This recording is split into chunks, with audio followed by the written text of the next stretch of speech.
Ak vás zaujíma, či je broker Race Option dôveryhodný, potom ste na správnom mieste. V tomto videu vám poviem o tom, či je bezpečné investovať u tohto brokera a na čo si dať pozor pred otvorením demo účtu. Poďme k veci. Race Option nemá žiadnu vládnu licenciu, pretože pôsobí len v krajinách, kde sa takýto certifikát nevyžaduje. Race Option je veľmi populárny broker, ktorý má veľmi bohatú ponuku a skvelé analytické nástroje.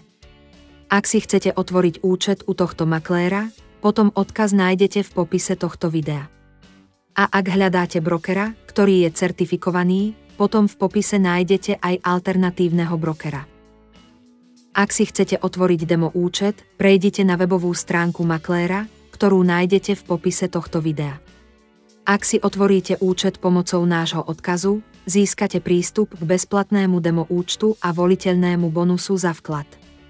V pravom hornom rohu obrazovky stlačte tlačidlo a zadajte svoju e-mailovú adresu a heslo.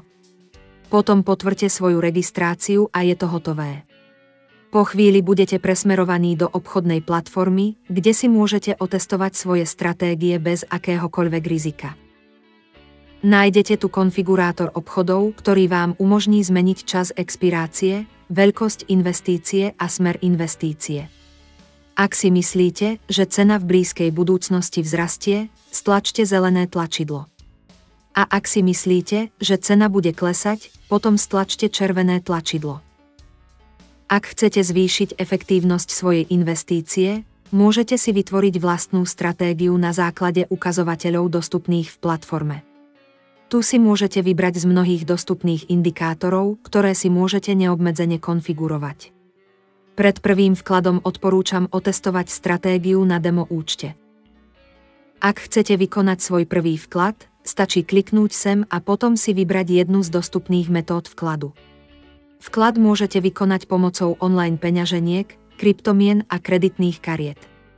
V závislosti od toho, v ktorej krajine žijete, sa môžu spôsoby platby líšiť.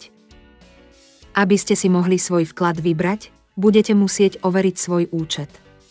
Budete musieť potvrdiť svoju totožnosť a adresu bydliska. Na tento účel si budete musieť pripraviť fotografiu občianskeho preukazu alebo pasu. Overenie je potrebné, pretože maklér musí dodržiavať predpisy proti praniu špinavých peňazí.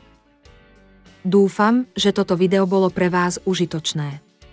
Ak áno, zanechajte like a prihláste sa na odber tohto kanála, aby ste boli informovaní o nových videách zo sveta investícií. Ďakujem za sledovanie.